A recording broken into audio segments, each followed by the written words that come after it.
We each have a special skill, a unique skill that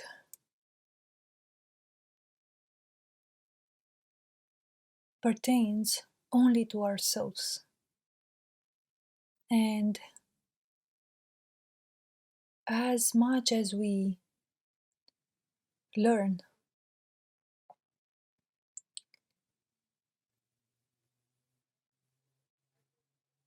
to connect with our spiritual self via this practice of stillness, of awareness, stillness of mind, stillness of the soul and its emotions. As we learn to connect through this stillness, and as we stay more and more in this interior stillness and silence and emptiness, this is how much spirit, which is the masculine force, touches our soul, which is the feminine force. So, by staying in this state of stillness, which is the middle, which is the heart, by staying in this stillness, emptiness, presence, the stillness and silence of the heart, the interior temple of the heart, as we stay in this inner temple, spirit descends in a way and touches our soul. The soul is here in matter. The soul is what creates matter. But spirit is outside of matter and cannot reach matter properly. It cannot touch matter properly because spirit lies outside of matter. It is only its own representation, its own rays of light, let's say, that can penetrate inside matter. And currently, our soul, let's say, is like the princess, which is captured into a tower, in the highest tower of the castle where no one can reach her, and thus she is asleep, and this tower is built around her. She is the sleeping beauty which dreams in the tower our entire physical reality. And the tower is what we call the ego. The ego is this tower, this protection device that protects our heart, our soul, from interacting truly with anything else around, from truly feeling or seeing things as they are. Because usually we don't see things correctly and we don't sense things correctly. It's because there is this layer separating us from everything else around, and it is this thick tower that is built all around our soul and all around our heart. So, by staying in this state of stillness, silence, presence, and internal awareness with zero mind and zero emotions, this is how we open the door or open the window, a window or a door inside this tower. And so the light of spirit can penetrate inside this tower and touch our soul, which is encaptured in it. So the light of spirit, the touch of the masculine force, is able to penetrate inside this tower of isolation where our soul has been imprisoned and touch her, the soul, the princess, the sleeping beauty, waking her up So we as human beings, we have this ability, have the ability to act, let's say, like the door, the portal. We can open the door to spirit so that spirit can come into matter, the rays, its rays of light can come into matter and touch our soul and thus revive the soul. And as I said in other recordings, the soul is the one that holds the power. Spirit is the one that holds the knowledge, the true knowledge of things. And the soul is the one that holds the power of manifestation, of creation, of beingness itself. So, because our soul is asleep right now, the true power of life itself has been lost. And this is why this realm is looking the way it is looking right now. And we see a lot of violence, a lot of devastation, a lot of nonsensical events happening constantly. It's because our soul, which holds the power, it is currently asleep, like the Sleeping Beauty, and she is dreaming right now a nightmare. And her power is used to create this entire nightmare that we see in the physical reality around us. But as our soul is touched by the force of the masculine, the spiritual force, our soul, the Sleeping Beauty, is kissed by the prince, the masculine. And she then is woken up from her sleep. And thus the true power is awakened. This is the true power of life itself. This is the true symbol behind the so-called Kundalini awakening. It is the true serpent power of the feminine which awakens. And once the true power of life awakens, this entire nightmare that was produced by this sleep, the sleep of this power, will be, is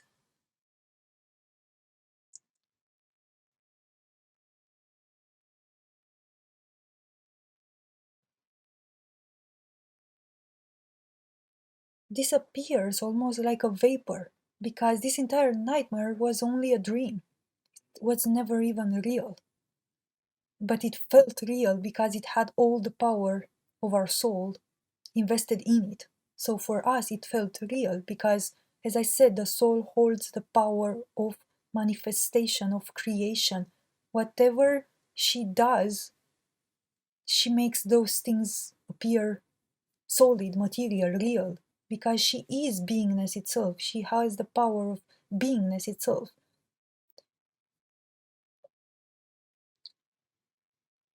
Once our soul awakens, once this serpent power awakens, the world is freed from this nightmare. We are freed from this nightmare, and the world is freed as well. And something else happens as well, that we all have this unique power, unique flavor of this power, unique trait. It's like a special, unique skill that all of us we possess. Each in our individual way, we possess a certain skill, a certain unique property that no one else possesses.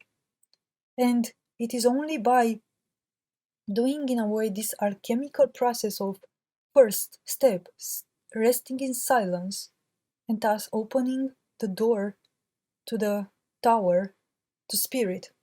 This is the first step, learning how to rest our awareness, how to quiet it down, how to still it down, how to still our mind, how to still our emotions, and just stay in that neutral and empty and silent place within us. This place of the heart, this place of the interior temple. As we stay there, this is the first step. The second step is that without our conscious awareness at first, something starts to happen in that interior silent space, even if we are not aware of this. As we hold that portal of stillness, as we hold that silence within us, perhaps without us realizing or becoming consciously aware of at first, spirit starts to enter into the tower, enter into the temple, and starts touching the soul, which is asleep, the sleeping beauty. She sleeps. And spirit starts to touch her, and their union begins. So, this is the quintessential alchemical process that I find, that through this practice of inner stillness and just resting in this interior temple of stillness, silence, and pure awareness, just resting there, just holding it, holding that space of silence and stillness and awareness, and just being there with it when everything else around seems to move and seems chaotic and seems to drag us in so many directions. It seems to call to us, hey, do this or do that, or fear this, fear that. There will be so many distractions, there will be so many things that will always try to pull us out of that interior space of stillness and silence and awareness. But as we stay in this interior space, and as we hold it, independent of the distractions, independent of the hidden hands, let's say, that try to pull us, always pull us outside of that interior temple, as we stay in it, this is the alchemical process that I find it so far from my experience that happens. As we hold this interior space of silence and stillness, spirit enters into matter and touches the soul, and their union begins.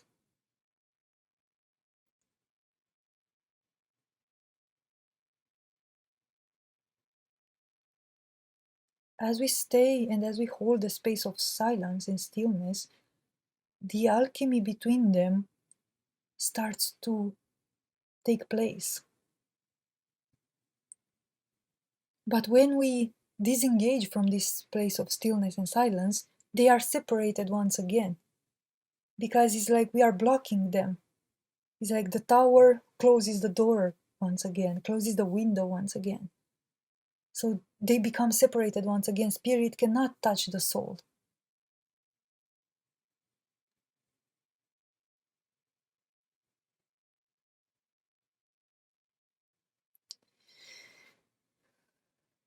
So this is it. This is what we have in our hands right now. It is this ability to hold this door open for spirit to come here into matter. And this thing of holding the door open, of allowing spirit to come into our bodies, has been said in some religions. For example, I think I've heard this in the Christian religion, although I haven't studied much of any religion. But I've heard this, I think, in Christianity, because it is said to make room for God, to be present for God. But again, it's not like given the entire picture, the complete picture. Because yeah, we learn that we need to make room for God, but we don't know why. Why do we need to do that? So, from my experience so far, this is why. It's because inside of our bodies are animated by our soul, and the soul is the feminine. She's the life force. She is not the life force, she's life itself. She's the material of life itself. So, this is why when we open the door to spirit, spirit can finally touch the soul. The masculine can finally kiss and touch the feminine, and thus awaken her, awaken the serpent power, awaken the true power. It is the true power that we need to restore this world and ourselves. It is the true power. It is only she, the feminine, that can do this. But she cannot do it if she is asleep to her power. She cannot do it because she doesn't know that she can do this. It is only spirit, through his vision and his true knowledge, that he has the means to remind her of her power and the way that she needs to use it. This is the alchemy between them, because he comes with the knowledge that she is missing, the knowledge that she has forgotten, and thus put her into this state of sleep and comatose.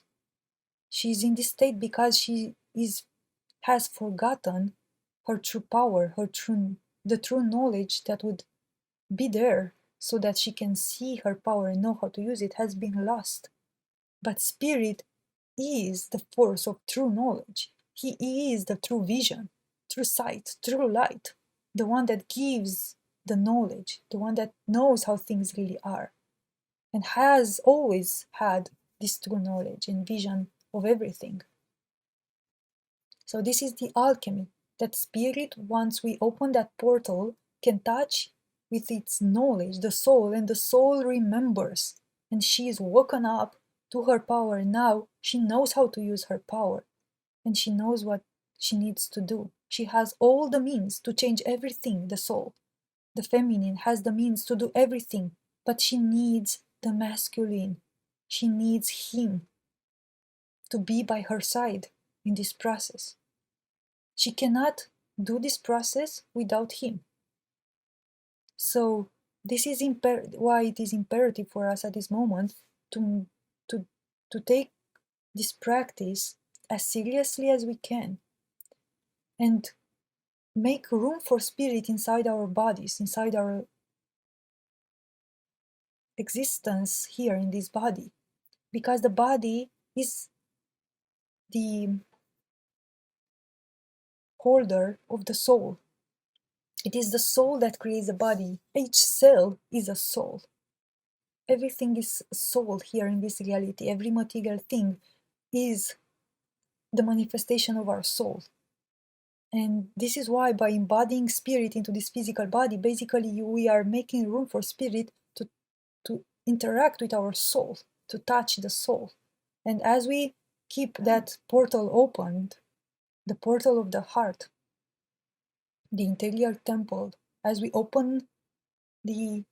stay in that interior temple, the spirit comes down in matter here in this physical body, touching the soul. And thus, without our conscious awareness at first, perhaps, as we stay more and more in that interior temple, something starts to happen, something starts to change about us, about our soul. And we would see this evidently, that our mind will start to change. Our preferences will start to change. The way we think, the way we act, the way we see reality starts to change. And not only this, the physical reality around us starts to change as well. So only by staying in this place of stillness and silence within ourselves, holding this portal open, there is an alchemy that happens that starts to change us from inside out. Without us even needing, without us first being necessarily even aware of this consciously, and then without us needing to do anything, any action from our mind or any deliberate action to change our life. Our life will be changed in the best way possible by the spiritual knowledge, the knowledge of spirit, which knows entirely in the perfection, holds the perfection of the vision of what we are to become fully, and what is our true version of ourselves and our true potential of what we can become. It's known. Spirit sees it and knows it, and it, spirit, knows how to adjust our soul and touch it and give the soul the knowledge so that she can gain her power, and thus we are changed. So it's not just by staying in this state of stillness, silence, and interior awareness. We are changed by a force that knows who and what we need to become. It knows the blueprint of what we truly are. It knows the highest potential, let's say, the true potential. It's not high, in my opinion, it's just the true one. What we are meant to be, what we are meant to become. Spirit has this knowledge, this vision of what we are to be. And once spirit touches the soul, The soul comes with the power to manifest that. This is the alchemy that happens to us just by staying in this state of stillness and presence and interior awareness, just by holding the stillness. We are changed from within by the force of our spirit, the knowledge of our spirit, and the power of our soul, which they start alchemizing again together, spirit and soul, the masculine and the feminine, creating again the original couple, the original core. So just by learning how to still our awareness and how to hold this state of presence, the alchemy, the union between spirit and soul, masculine and feminine, spirit and matter in a way, is achieved. But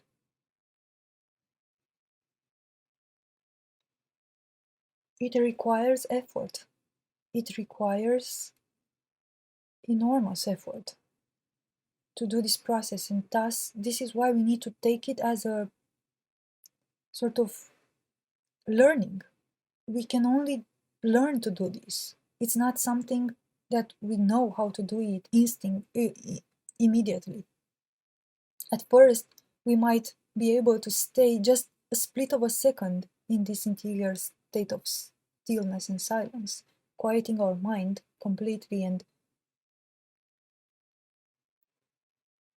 allowing our soul to rest completely peaceful within us with zero emotions and zero feelings, desires, and preferences. So at first we might be able to stay just a bit, but then as we take it, this process and practice,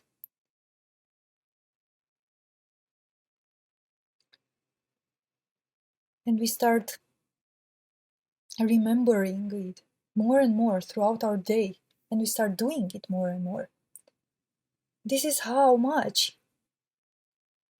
we are able to increase these intervals or of being able to stay in that interior temple of stillness and silence and presence and emptiness and awareness. And as we increase those intervals, the time, so called quote unquote, in which spirit has much more and more time to alchemize itself, to touch the soul, and they too have more and more time given to start making this interior alchemy within us, recreating the interior core. I feel that this is what the alchemists were trying to achieve and they were after. It was this interior core, which they called it the stone, the philosopher's stone. Because think about the core. What is a core? Think about the core of the sun. What is a core? It is this quintessential, unbreakable, undividable core. Stone, let's say. But it's not a stone in a usual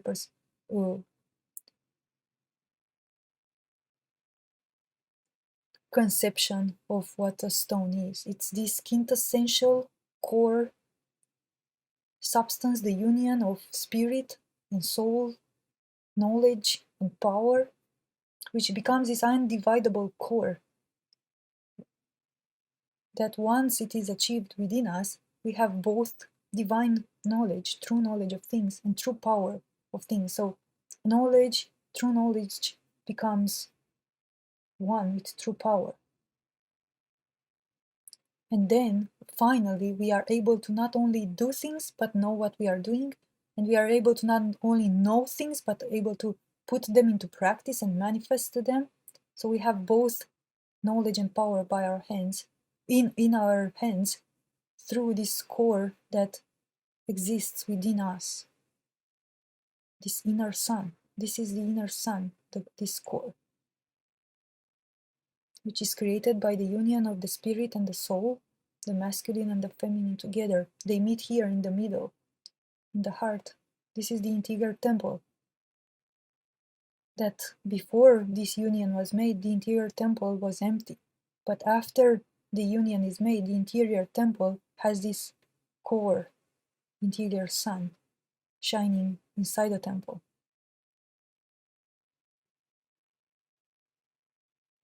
And then, once the interior sun is achieved, the temple is no longer needed. There is no temple anymore because the interior sun becomes the temple. It is everything, the interior sun, once it is achieved. And that interior sun, that interior core, that interior stone of the alchemist is what I am perceiving that it is this unique trait that I referred to, that each and every one of us has this unique trait, that it is unique to that being, and only that being has it in that specific way. And the thing is that it doesn't stop here. It's not about us just reuniting our core and obtaining this stone. It's that each stone, each core, each unique crystal, unique pearl that it is achieved is almost like a piece in a puzzle. And then all these different cores, all these different stones, all these different pearls, all these pieces of the puzzle, they have to come together in a specific way. And that's the outcome. That's the ultimate goal of our existence here. It's to put together our unique traits to create this unimaginable reality, let's call it, in lack of another word, to create this unimaginable thing, a reality.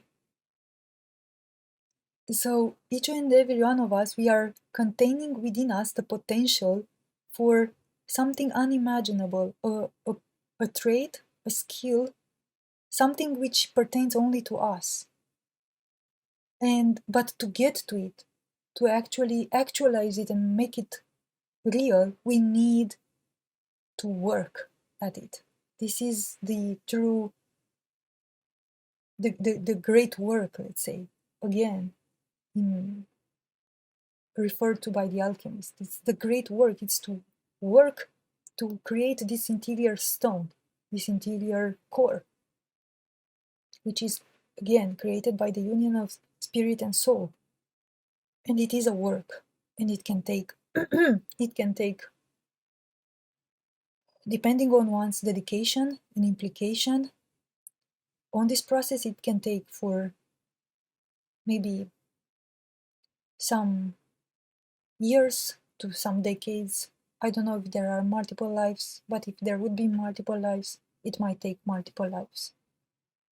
But I believe that through this practice of stealing our awareness, if we really understand the power of this practice, as simple as it sounds, as simple as it seems, it requires an enormous effort, but it in return has a lot of power to it. And as we learn to stay in this state of stillness and presence and awareness,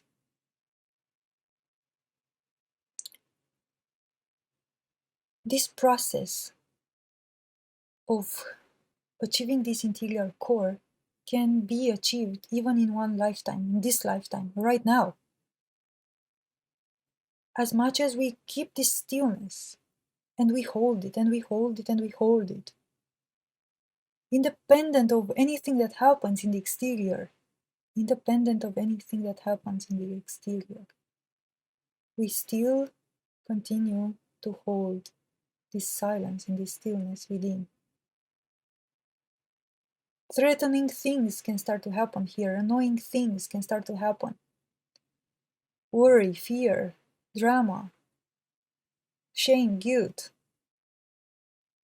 fear for our lives, hunger, pain, physical pain, mental pain, emotional pain, psychological pain. We might feel lost. We might feel lost from God. We might feel lost from friends, families, lovers, all sorts of things. Everything will come up. Once we go to that, once we start to take up this practice, of stillness and silence, this is a true practice. Everything will start to come up. Everything. All the so-called devils, all the so-called temptations, everything. And we will be tempted, and we will fall, and we will make mistakes, and we will fall over and over and over again into temptation, and we will give in to them. And this is the part of the process as well. So we need to understand that we have to allow and we have to be ready for the mistakes that will come, because we will make mistakes, because we need the mistakes. We need to make mistakes. It is only that through our mistakes that we can learn. It is the true wisdom is only held in the hands of the mistake. So we will make mistakes. We will go out of this temple, interior temple, over and over and over again. We will be tempted in many ways, and we will follow those temptations in many ways, even after we found this interior temple. We will not believe in it at first. We will not believe in it fully. We will not give it our entire credentials and trust.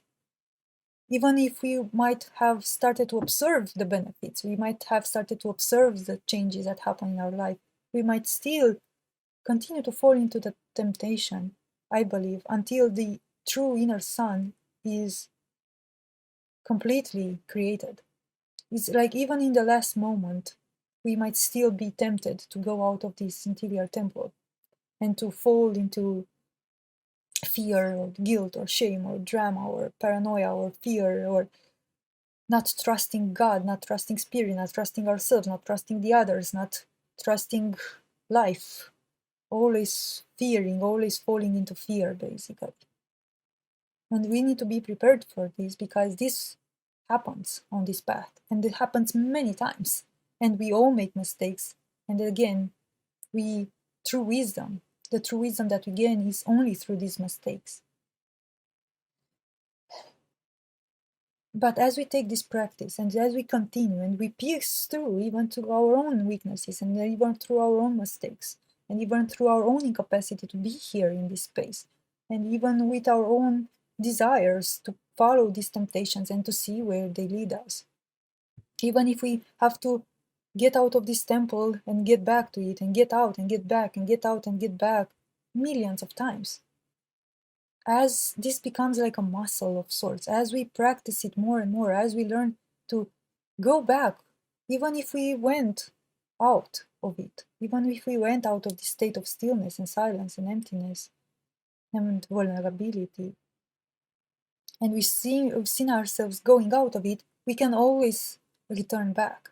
We can always remind ourselves, hey, okay, I went into this distraction, into this whatever temptation, but now I'm reminded of that place again. Oh, okay, and I'm going back. And as we learn to do this process, like life will pull us out of that place, but we will then have the muscle, we will build the muscle. Oh, I will go back there. And it will be effort. It will be an effort to go to that stillness, because our mind will want to always seek distractions, always go into the outside, always seek. Our mind even likes the fear, it likes the drama, it likes the victimhood, it likes to play in all the scenarios of the aggressor, of the victim, of being having injustices done to oneself or doing injustices to others. Our mind is, and the little soul as well, the mind and the little soul, the soul of the body, this immature soul, the immature feminine, the immature masculine, which is the mind. So these two, the immature feminine and the immature masculine, will always want a distraction. They will always want to go outside and play their games and their dramas and their theaters and playing the games of fear, basically, and the games of, fear, separation, guilt, drama, shame, victim, aggressor, all these things. Our mind and our little soul will always want to play these games.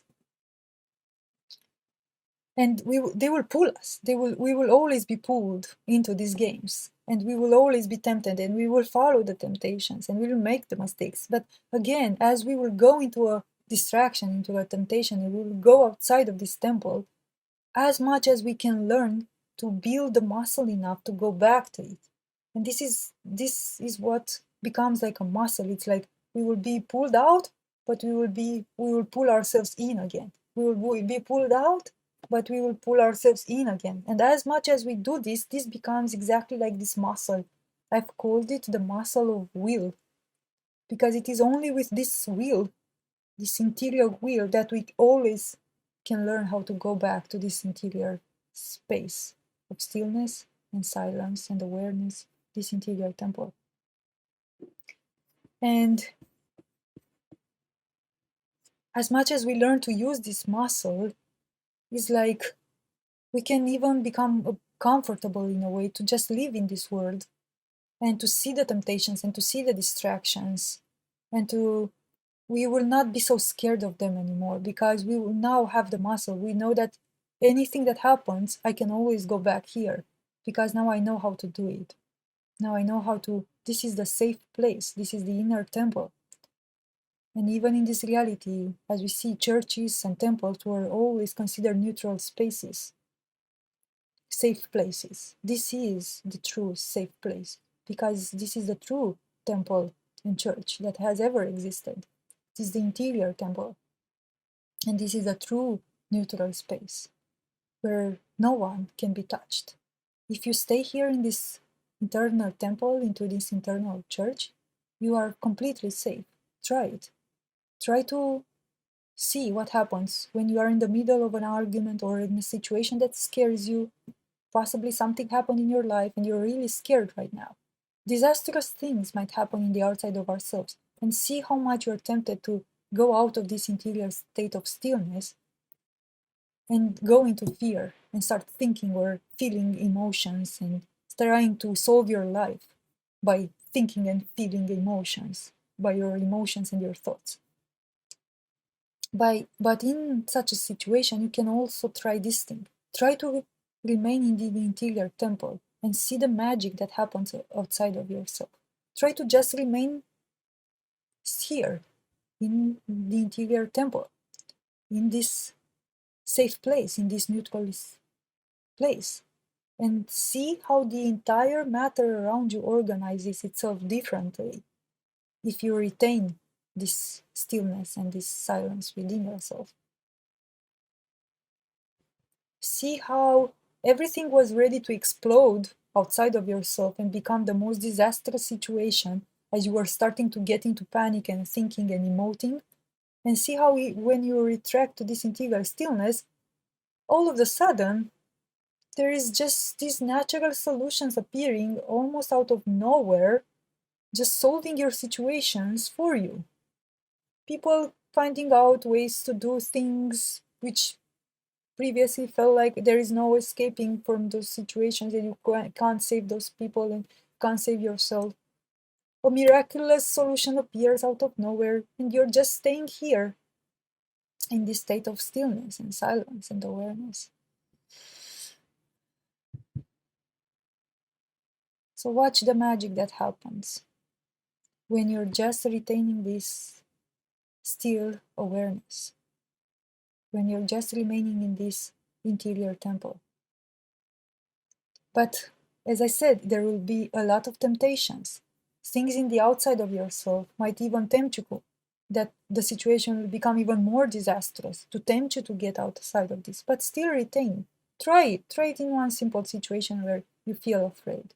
Try to retain this stillness and silence, neutrality and emptiness within you.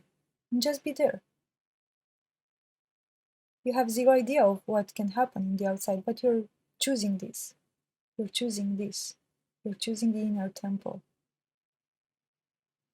Even if you have zero idea of what it can bring you or where it could lead you, but you choose it.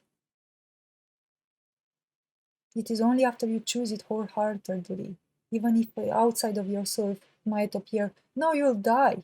It's time to act now. It's time to do this now. Like actions created out of fear. It's time to fear now. It's time to create this fearful action now. If you don't create this fearful action right now, you will lose this opportunity. This will happen and this will happen. And you have to fear and you have to create all these actions out of fear.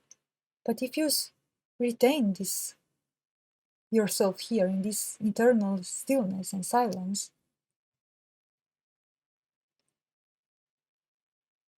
and you choose this neutrality and stillness instead of creating the fearful action that might even tempt your mind that, hey, you create this fearful action, you will save yourself, you will save this situation.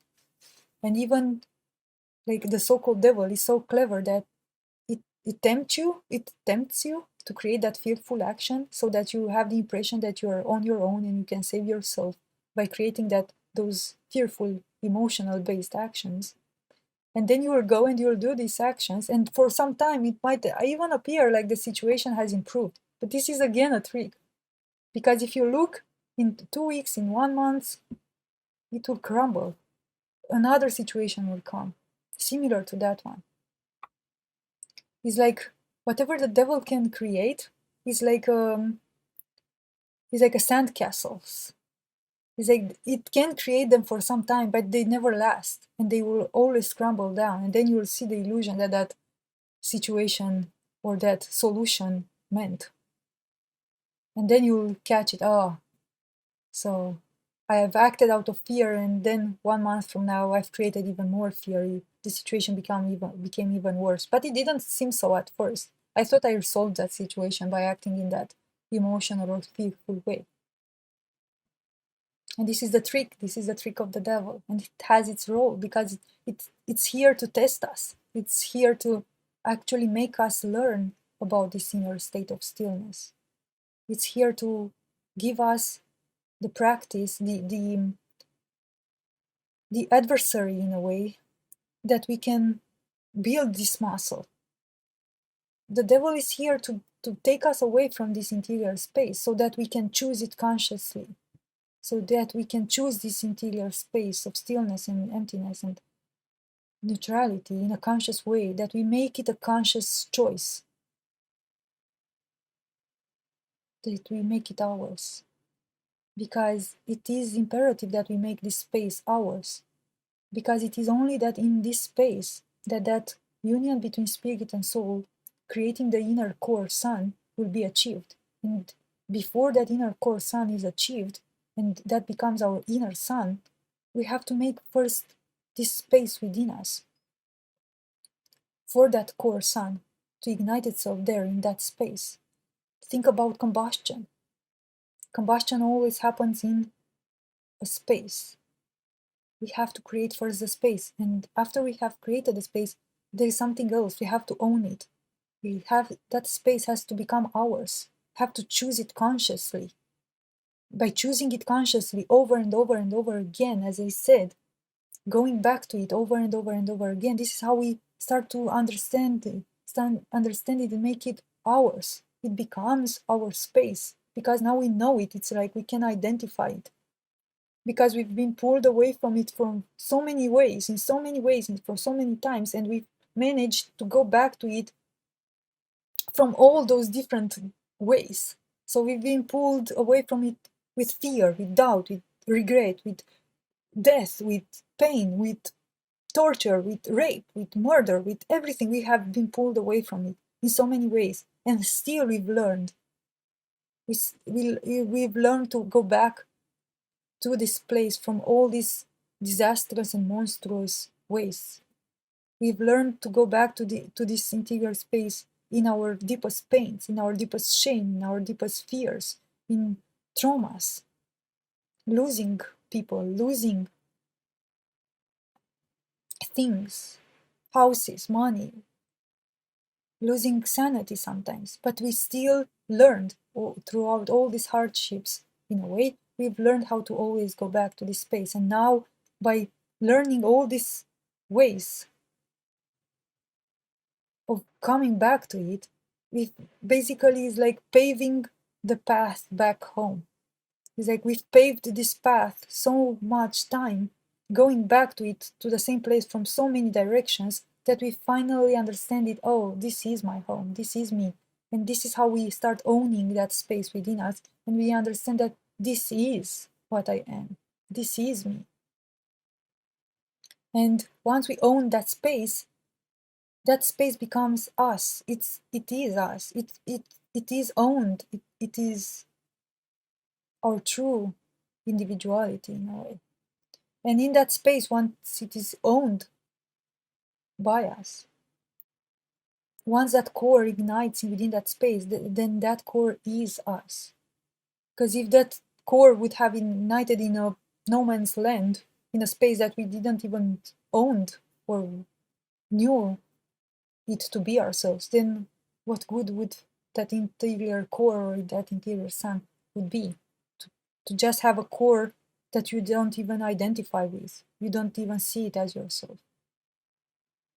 So everything is in a way so perfectly made.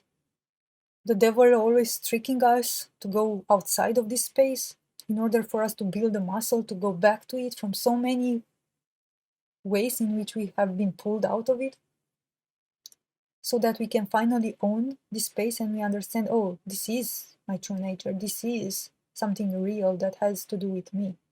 And once we understand and we own that interior space, then that union, and as we, exactly as I said previously, as we stay in it more and more and more and more, that union between spirit and soul, masculine and feminine, starts to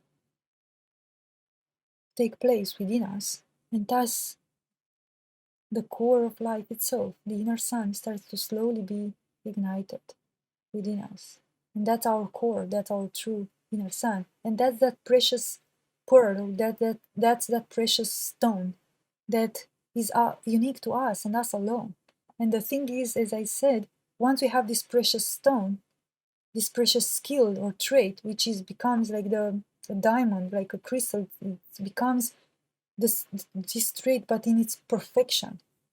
Once we have this trait mastered in its perfection, this unique trait that is unique to us and us alone, then finally, when we meet with another being, we can meet from this trait and we can shine this special, unique trait that we have to the other being. And also, we can be shined upon by the traits of the other beings around us, by the stones, by the precious gems of the others around us. We can be touched by their skills and their traits.